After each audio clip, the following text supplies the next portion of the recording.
Hey, alright, so the Olympics might be over, but we can still have a bit of Olympics fun with this online game from Google, which they've designed especially for today's infantilized adult, ramming as much progressive social engineering into it as is possible, all of it disguised as virtuous, love is love style imagery. As you could imagine, they've got everyone represented. They've got amputees, wheelchair users, the blind, general invalids, the homeless, fatties, the religious, pregnant ladies, same-sex couples, interracial couples. They've even represented a minor attracted person hiding in the bushes waiting to take advantage of an unfortunate child who might be wandering by. In fact, I can't help but notice just how frequently they represent some of these groups, particularly the disabled or the same-sex interracial couples, and it comes across as a little bit disingenuous, and perhaps there's something more sinister behind it all. I'll come back to this later. Okay, let's play.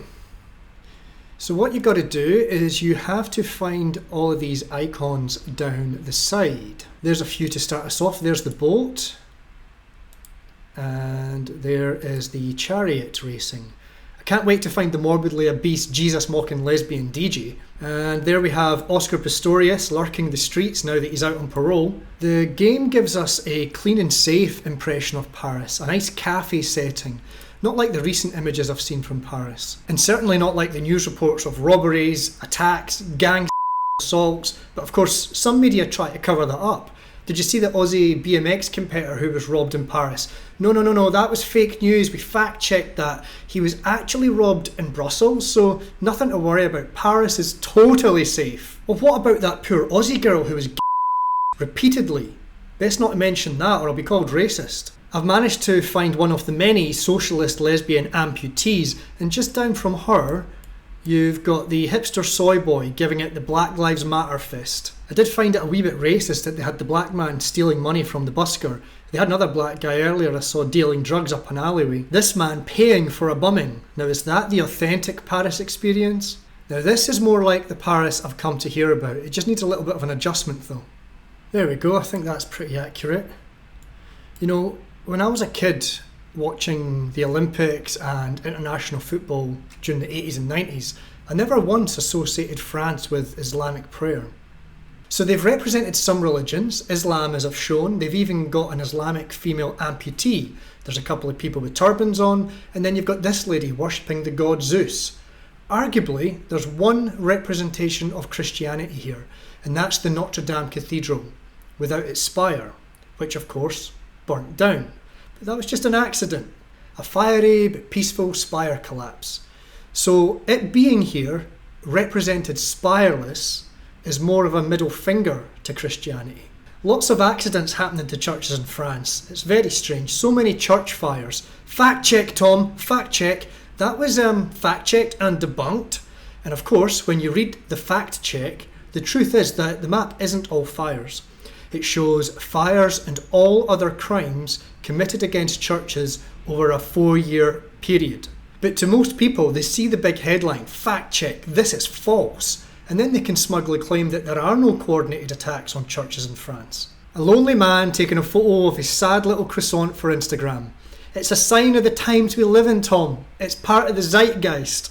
A bit of boxing here, and I think that is actually 2 men. It's not one female and someone else with XY chromosomes. Obviously they had to have the black man beating the white man, otherwise that would have been racist. Do you remember recently one of the Paul brothers actually got accused of being racist because he beat a black man in a boxing bout?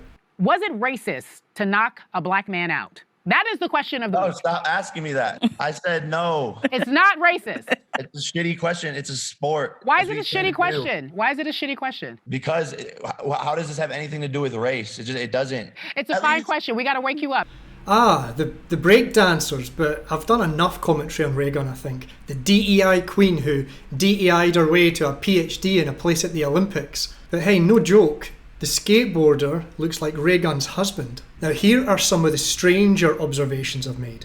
They really go out of their way to overly represent anything that would be considered to be in the minority in society. Why so many in motorised wheelchairs or people with one leg? I get some of the ones playing basketball because that's to represent the Paralympics, but they've got so many people in the streets with bionic legs or they've got a leg missing.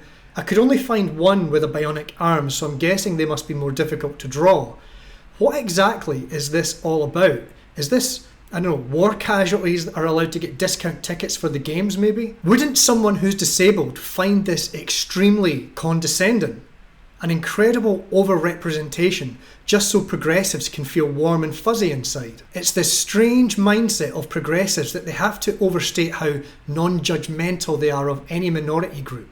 They've done the same with blind people. Put in more blind people because they need to be represented. And they've done it with pregnant women. Let's make her pregnant because that's really important. And let's make that one pregnant too because it's so important. And it's always important to represent pregnant people. And they've done it with elderly people or people who need walking sticks or frames because, sometimes people need a stick to help them walk and they need to be represented. I saw one where they'd taken the time to draw a walking stick sticking out of a lady's backpack, just in case she needs it later.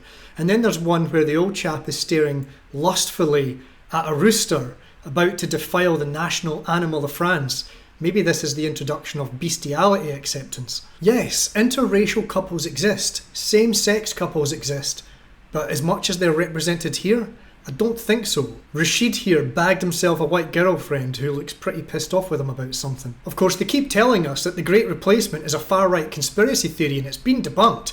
You're looking too much into this, Tom. It doesn't mean anything. I mean, I've nothing against interracial relationships. I've dated non-whites, but it just seems so forced. It's like the message is, what? So you're a white girl and you're dating a white guy?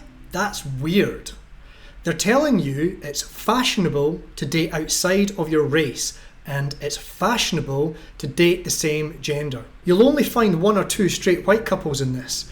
They even got lazy with the straight white couples and just did a copy and paste, putting the same characters, same clothes in another area of the game. But why do you care, Tom? Why do you rant about all of this? Well, obviously there's nothing wrong with drawing someone with a walking stick or in a wheelchair or a biracial set of scissor sisters, but it's how forced this is. It's so insincere. I can't help but think of the people who were creating this. Hey, we've not drawn a pregnant lady for a while. Can we put in another one? Can we add another guy with no leg? We need more motorised wheelchairs. Make another interracial lesbian couple. Make sure that one of them has green hair. This is the fantasy of a progressive's imagined utopia, presented in cartoon format, because they have to make everything palatable for adults who have the minds of infants. And I've seen this before, the cartoon images of diversity and wheelchairs and same-sex couples of all skin colours. The local council here in Melbourne do the exact same thing as I showed in this previous video. And of course they accompany it with a cute looking cartoon which you can use to complete your diversity bingo card. There's the same-sex family, the interracial couple, one that looks like a Muslim single mother, maybe a returning jihadi bride. There's the old couple, which happen to be the whiteys, and from what I can tell, I think they're straight. And this isn't a girl with one long sock, as I first thought. Look closely, she's only got one leg, so that's the disabled represented. Now, there are several reasons they do this. First, they do it to deflect and distract from their own failings. For example, my council squandered the $230 million budget on rainbow flags and vanity projects. Then they fell short on waste collection, so they found a legal loophole that allowed them to charge the ratepayers more. And then they communicated this to us using diversity cartoons and a video of the mayor talking all this fluffy bullshit with some baby music in the background. See, now you can't criticise them because they stand for diversity. Another reason that they do this is so they can feel all warm and fuzzy inside. It's performative caring. It's the equivalent of giving the homeless guy on the street $5, but you film your interaction for Instagram. They need disabled people in their lives because it allows them all these pandering, virtue signalling opportunities. Unfortunately, there's just not enough disabled people to go around. Have you noticed in recent years there's been a dramatic increase in girls on social media who adopt one-eyed puppies? Where are all these one-eyed dogs coming from? Someone must have a sick business of blinding animals and then selling them to these Instagram attention holes. This will be the next phase for humans. You'll have amputation at birth, all for the purpose of diversity. And even if you have full use of your legs, you'll have to do 3 days a fortnight in a wheelchair for equality. I have a third theory for all of this, and it's a more sinister one, and that's the intentional social engineering. Some dark hidden hand that knows exactly what they're doing and is encouraging all of this. And it plays into the soft heads of the progressives who want the warm fuzzy feeling for literally doing very little. But it is shaping culture, and for what final goal I can't be 100% sure, but for certain it creates a more controlled society. The limits of acceptable thought are set, and if you stray outside of that, then the dumbed down masses will enthusiastically call for and applaud your imprisonment. There will be no more criticism. A controlled society where acceptable opinions are limited and any wrongthink is dealt with severely. Oh, you think this is far-fetched? You didn't hear anything about the UK's nudge unit, which was exposed in recent years? Like I said, I think this has something to do with the promise of a perfect utopia of equality, that impossible world, the Harrison Bergeron vision of the future. You know, the year was 2081 and everybody was finally equal. Nobody was smarter than anyone else, nobody was better looking than anyone else, nobody was stronger or quicker than anybody else. What they don't realise or don't care about is that the only way to get anywhere near that impossible world is through frightening levels of tyranny. I feel many progressives would vote for a world of forced equality, and if that meant cutting off a limb to achieve total equality, then so be it. I'll put a link to the Google game in the video description. What else did I miss? Please let me know in the comments.